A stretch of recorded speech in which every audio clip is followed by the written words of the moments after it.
Ladies and gentlemen, welcome back to another fabulous episode of the Healthcare Trailblazers Podcast. Excited to be here today with a wonderful human and executive in healthcare, John Petito, currently of TailorCare. John, thank you so much for joining us today. Mendel, pleasure. Thank you for having me.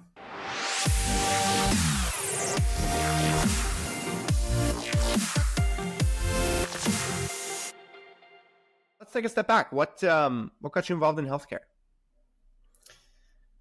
Wow. This goes back. If I have to go back to the earliest, I first got interested in healthcare from a book. I think what I was reading when I was 13, a book called Table of Contents. As author John McPhee, who did what I guess I would describe. I think he was a sociologist, but effectively, going and living with people of various professions for months at a time to really learn the ins and outs of what it was like, and then he'd write about them. And this one short sort of piece he wrote was about a rural primary care doctor in Maine, called Heirs of General Practice, if anyone cares to look it up. And I read this and I just loved what I read. I mean, the relationship that this doctor had with his patients, with his, the rest of the community was so much deeper than I think what exists for the vast majority of healthcare in America today. And that, I think, set me off on a path. College was pre-med for a period, did a number of clinical internships, realized that the sight of blood really did not work well for me. And at the same time, also saw that the practice of medicine, at least during the internships, really looked nothing like what I had read about and what brought me and got me attracted to healthcare to begin with. And so over time, I then sort of started to evolve my thinking. It's like, how can I change the system to actually create or recreate, the experience that I think is what we all strive for and we want for ourselves or for our family. And so, I think it all goes back to, stumbling on this book in my dad's library that set me on a trajectory. That's so cool. That's a very unique story. And it's not like your father was a doctor or family doctors. No. He's an architect who just loves to read and had this book. That's awesome. That's really cool. Was it difficult for you to make that kind of pivot? First of all, something tells me there's a story there. Tell me about that moment when you realized that the sight of blood wasn't for you. What was that like? What happened? The sight of blood is one thing. It was actually, I was at the Robert Wood Johnson UMDNJ. I don't know if the name of the hospital's changed. Did a internship and actually was in an operating room, and there was a patient that was having a wound cauterized, and it was the smell. And I fainted, and it was not the first time I fainted. And so I realized, certainly surgery was out. But then, like I said, as I started to learn more about the healthcare system, I realized my passion around economics and psychology coming together with policy, felt like a more natural outlet for me versus, fighting uphill, trying to not faint. Trying to not faint on the daily. Right. Got it. So you weren't up there like Kramer, just casually dropping mints into some guy getting cut up. Yeah, no. Wow, that's interesting. So what'd you pivot to? So you realized that's the new path, and were you out of college at that point? You were interning, you said?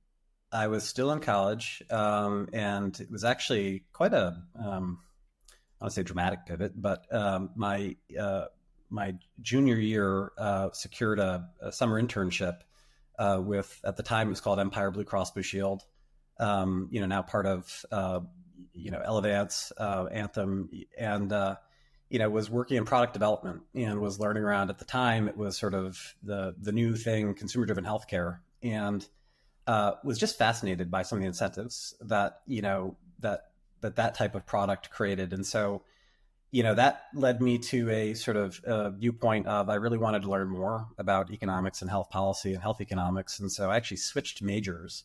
My last year of college, packed in a whole number of economics classes. Wow. And then decided I really wanted to continue furthering my education and seek out opportunities, more around sort of health policy, health management.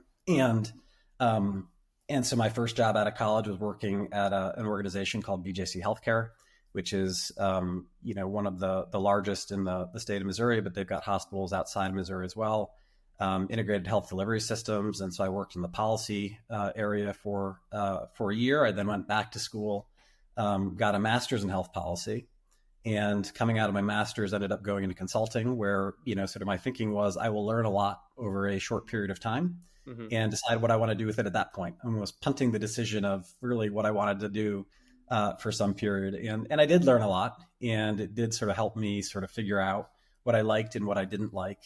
But it also set me on a trajectory of doing a lot of work with health plans, which I didn't know a tremendous amount about before, which sort of gave me a view of, how to think about from a systematic perspective, like what are the incentive structures and the economics that actually drive behavior from different components or different parts of the stakeholder ecosystem. And I say that's just sort of a little bit of the progression of, it started off as pre-med, then sort of got me, thinking about incentives, pivoted into health economics and econ, and then sort of went into, search for opportunities that would give me sort of a greater level of depth of visibility and experience in that sort of sphere. So interesting how quickly you went through that kind of evolution. It's fascinating. Wow. What kind of work did you do with health plans, sorry? It has evolved over time. When I first came out of grad school, a lot of the work was really sort of post ACA, and they were thinking about how to effectively, sell in the exchange business. And so there's a lot of work around product design, preparing for ACA. There's also a lot of work at the time, the ICD-10 from ICD-9 code set transition. So a lot of IT strategy work, which, good to do maybe once or twice if that's not your cup of tea, and was not my cup of tea, but I think an incredible learning experience for how the, I'd say sort of guts of a healthcare, health plan sort of work. And over time that then evolved, I think, with the sort of set of issues that the industry was confronting. And so a lot of work around consolidation, a couple of years later, a lot of vertical integration with health plans, getting into the, sort of pharmacy space, pharmacy benefits management space. And then over time, sort of plans thinking about how do we get into consumer, effectively direct consumer type models. So a lot of work in the strategy realm, but really sort of evolved over time based on sort of what the big issues were that payers were facing. Fascinating. Yeah. And looks like you spent some time at a bunch of massive companies, including Aetna. And how were some of those experiences? Aetna was a fantastic learning experience. Actually, is the woman that I currently work for, Rachel Winokur, is the CEO of TailorCare, brought me to Aetna. And I never actually thought I would find myself at a, Aetna. At Aetna, yeah. Yeah. And I, was consulting at the time and working at Aetna as a consultant, and ran into a former friend who then introduced me to Rachel Winokur, and started to learn more about what they were doing. And at the time, Aetna was thinking about how do they evolve, diversify a set of, products and businesses that they have as part of a broader company. And so was one of the first employees in a group at first called Strategic Diversification, then rebranded Healthogen, and had a fantastic experience incubating new companies within a larger corporate environment. And, I'll say there are a lot of pros and cons to doing that, as I'm sure you can imagine or have had experience with. And, fantastic learning experience. It, ultimately ended up with, I think a lot of the investments that were made sort of migrated into different things or were shut down over time as, Aetna, after acquiring Coventry, really sort of shifted its attention and focus areas. Went back to consulting, and a few years later, ended up having an opportunity to go to Scan and work for the CEO there, Sachin Jain, and had followed him for a number of years and started off as his chief of staff, took on strategy roles, took on communications, took on transformation, worked closely with the board. Fantastic experience, and an organization that is, I would say for all intents and purposes, like truly transforming itself and the way it thinks about its, its sort of value proposition and creating offerings of, I would say sort of immense value for older Americans who are aging. And wonderful experience. Ended up getting reconnected to Rachel through a mutual connection a few years ago, and started talking and learning more about what she was working on at TailorCare, and ultimately made the switch over. And so, great, I would say, sort of set of experiences, companies of very different size, very different composition. And, there are pros and cons to each. I will tell you, I have enjoyed each of those experiences. Although it is fun working in a smaller company that, doesn't have quite as much infrastructure in place, let's put it that way. Yeah. some of these, I mean, it's amazing. I was at Advent Health earlier this week and just walking through their buildings, and it's just like I walked through the cafeteria area, and it's just massive cafeteria area and massive kitchen. And I just remarked to one of the staff that was walking me, and I said, I'm like, it's got to be so cool to have budgets. You know? Like it just, where everything is just all right, you just need budgets. That's all. Some of these companies are so massive, just doing tens of billions of dollars of revenue. It's wild. It's just a totally different, it's just a totally different paradigm than the startup, than the startup kind of life. So it's definitely fascinating. And so kind of moving into TailorCare a little bit, what do they do? What do you do over at TailorCare? So TailorCare, we are a specialty value-based care organization, which you cut through sort of the labels really is we are focused on musculoskeletal pain. So patients with back pain, joint pain, pain of various types and sorts. We work with them through our team. We have a team of expert specialist navigators. They're licensed physical therapists. And we work to help patients figure out what is the best and right care for them, and then help them figure out who is the best provider based on the care that they need. It's really quite as simple as that. From a sort of healthcare economic system perspective, we partner with risk bearers, health plans, risk bearing provider groups. We take risk on the medical spend around MSK. And once we've taken the risk, we then manage the population with the goal to sort of bend the cost curve.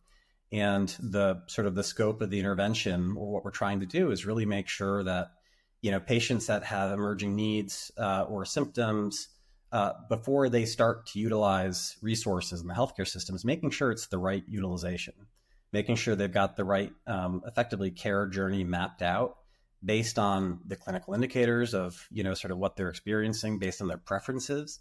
Like, are they trying to reach the top cabinet in the kitchen, or do they want to play softball with their kids or grandkids or other loved ones? What are they trying to achieve? And then working with them to make a determination through shared decision-making. It's their choice, what pathway, what type of care they choose to receive.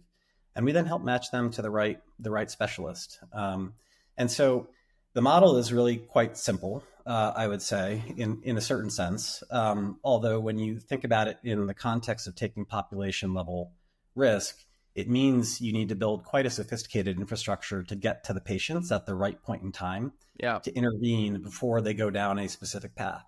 And what's fascinating is we're learning that, depending on where you get the patient, their first interaction with the healthcare system is going to set them on a trajectory that is sometimes hard to reverse course from if they've started it down. And it's oftentimes what happens is a patient will go down a path.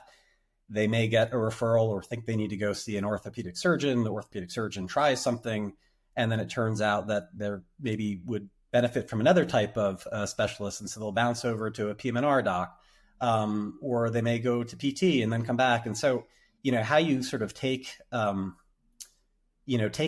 of the fact that if you can be that first sort of intervention or specialist advice or expertise that's engaging with the patient, you can really do a lot of good as far as preventing the patient from bouncing around the system, incurring excess costs. But also, I would say it's a frustrating experience as someone who's been bounced around from different provider to different provider, or being told, well, you need to go back to your health plan and get a prior authorization or a referral.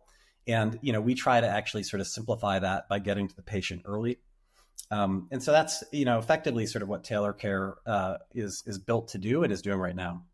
Awesome. And why MSK? Why'd you choose that specialty? I think it chose me to a certain extent. I don't know that I chose MSK.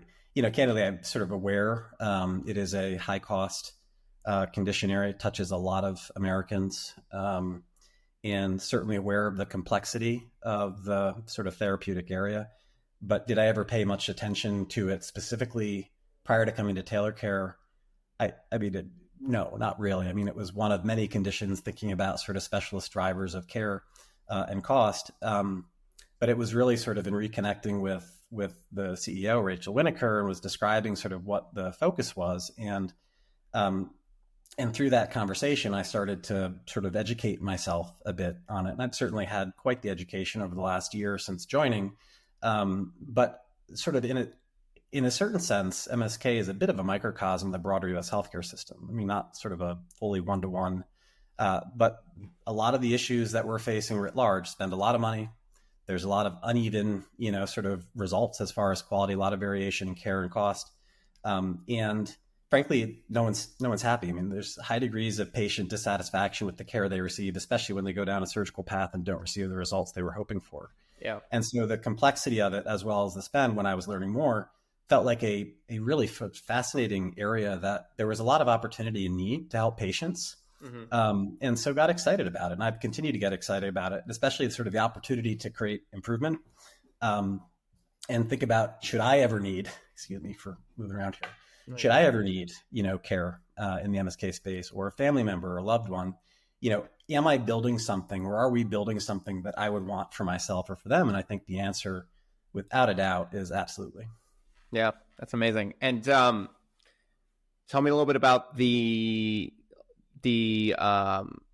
like, how old is how long has TailorCare been around? What are you guys up to from like, where are you at in that startup kind of phase? We are, we're early-ish. Been around for a couple of years. I think from a chronological perspective, around 3 years old. So very young from that regard. But we made a lot of progress in the intervening years.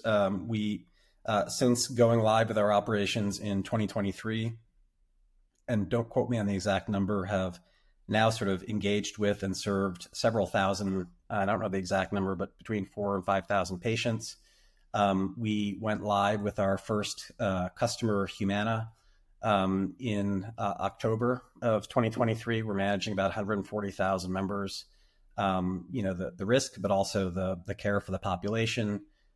We have started to demonstrate some really incredible proof points, both from finding and engaging the right patients, creating satisfaction. We have a very high net promoter score that, ranges between 94 and 98, which in healthcare, I'll tell you is a little bit unheard of. But I know there are other solutions that are like creating great experiences, and very favorable PROMs. So patient reported outcome measures, improvements in pain, improvement in function consistently. And so we've come a long way, but we've got a lot further to go. Yeah. I asked that because it's got to be, I mean, I feel happy for TailorCare, but it's got to be fascinating to have somebody like you that kind of comes from the other side of the aisle. You were involved with incubating companies, probably maybe a couple steps ahead of where TailorCare is at their journey now, or maybe where they are now. But the idea of incubating startups, and now you're in the startup. And so, what are some of those contrast that for me a little bit, and what wisdom or what have you brought from your experiences on being on the other side of the aisle into kind of strategy in helping TailorCare, break out and be successful?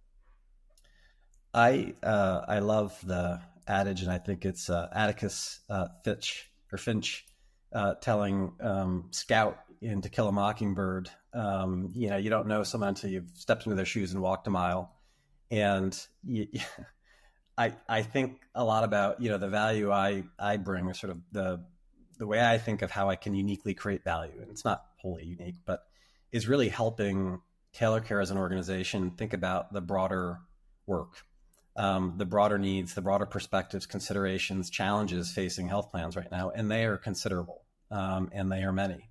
And especially those that work in the Medicare Advantage space, there's pressure on almost all fronts at the moment, from a regulatory perspective, medical trend utilization perspective, experience perspective. You think about what happened with Change Healthcare, you think about data security. I mean, they've got so many major priorities. And helping our team, helping TailorCare to best position how we create value and how we fit into their priorities, and how we position ourselves to help them, and not just how we position ourselves to help them, but actually how we help them. I think is immensely valuable to make sure that we're building something and offering something that is going to be, needed and accepted and, understood. And I think when I sort of step back, specialty value-based care, i.e., creating more value, and, we could talk about the definition of value-based care, at some other point, but, focusing on a specific specialty or condition area, taking risk on a specific slice of risk, horizontal slice of risk. So for an entire population, we take risk on the knees, we take risk on the back. I'm kind of oversimplifying, but in a certain sense, that's what we're doing. And how do you think about that in the context of the broader apparatus built to serve a human being, a whole person, and how do we fit in? So if you think about sort of traditional models of value-based care, whole person models, you're taking risk on the person or a subset of a population based on, age or product or whatever. And this is different. And so there's a lot of education that's required. There are a lot of considerations. And so helping to bring the perspective of the health plan, of the customer, and how they are looking at us and how we need to be servicing the needs that they have, fitting in within their priorities, I think is a very critical role that I play.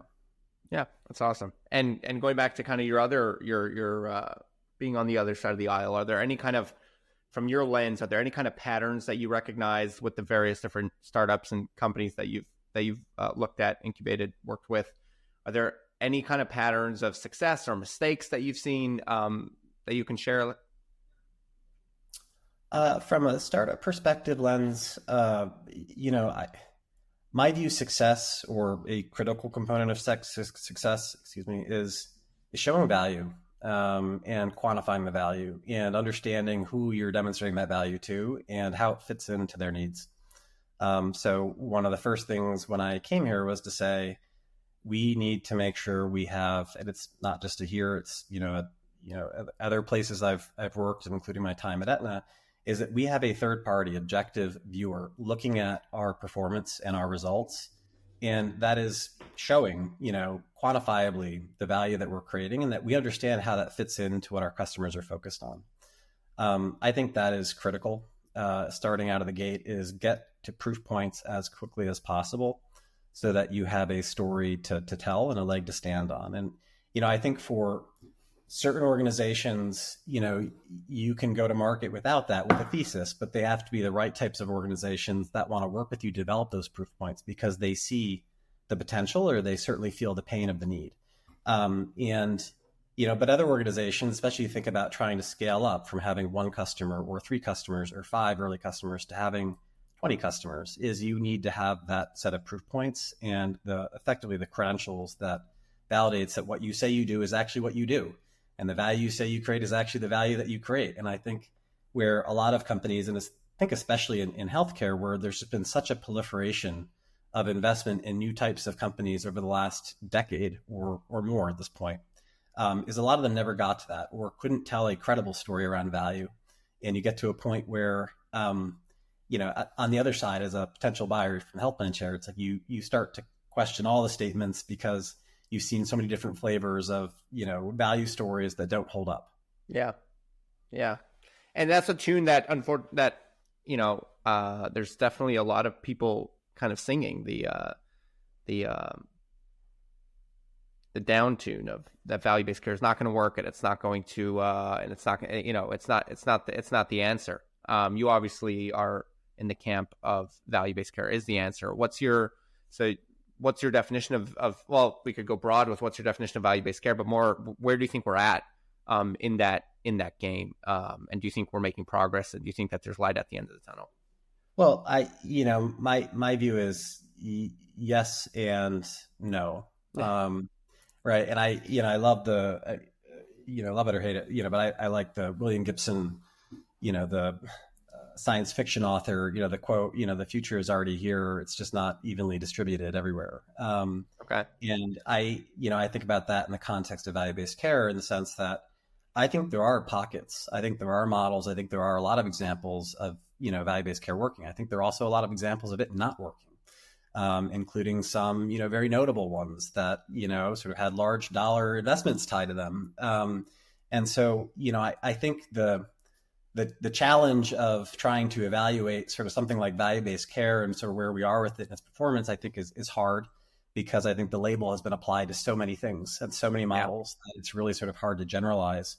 But when I step back and I think about what value-based care means to me and what it is really saying, like, are we building a healthcare system that's actually fit for the 21st century? That, accommodates the needs of patients, that accommodates the complexity of some of the conditions that exist today. If you think about where the healthcare system started, the foundations, the origin story of the U.S. healthcare system was not really built to manage lifestyle, chronic conditions based on, diseases that emerge based on, decades of, sort of behavior.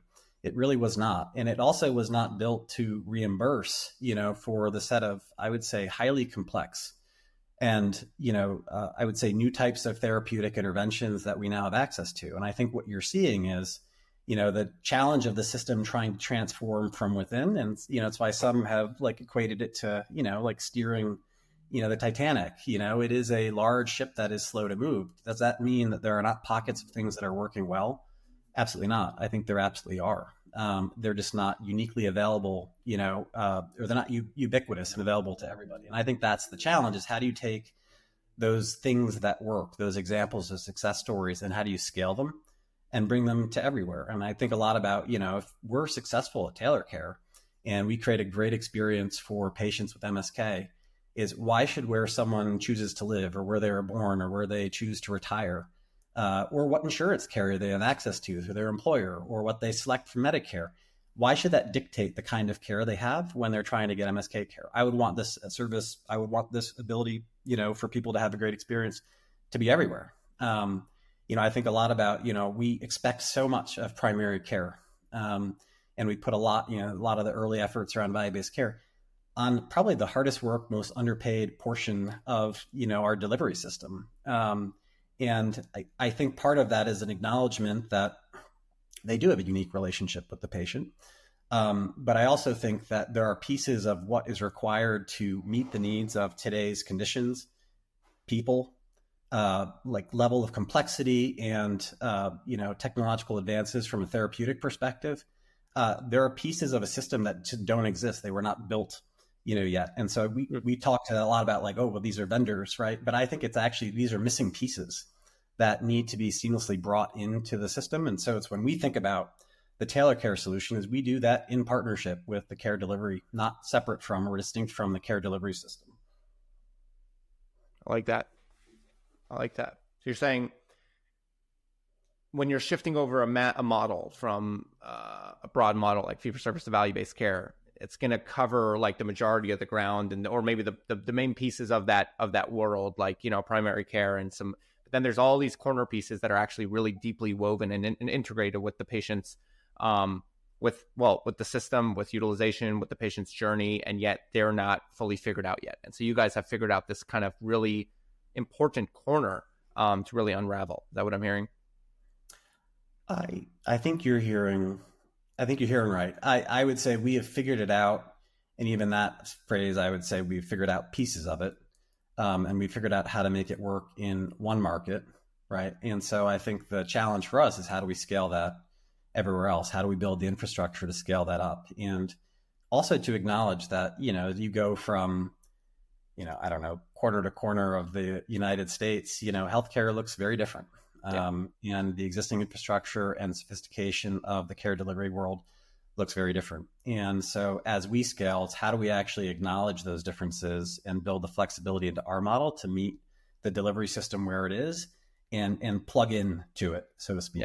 Yeah. And do you guys plan on, when you talk about scaling to different markets, do you mean geographically, or do you plan on scaling beyond MSK? Geographically is what I was referring to. Yeah.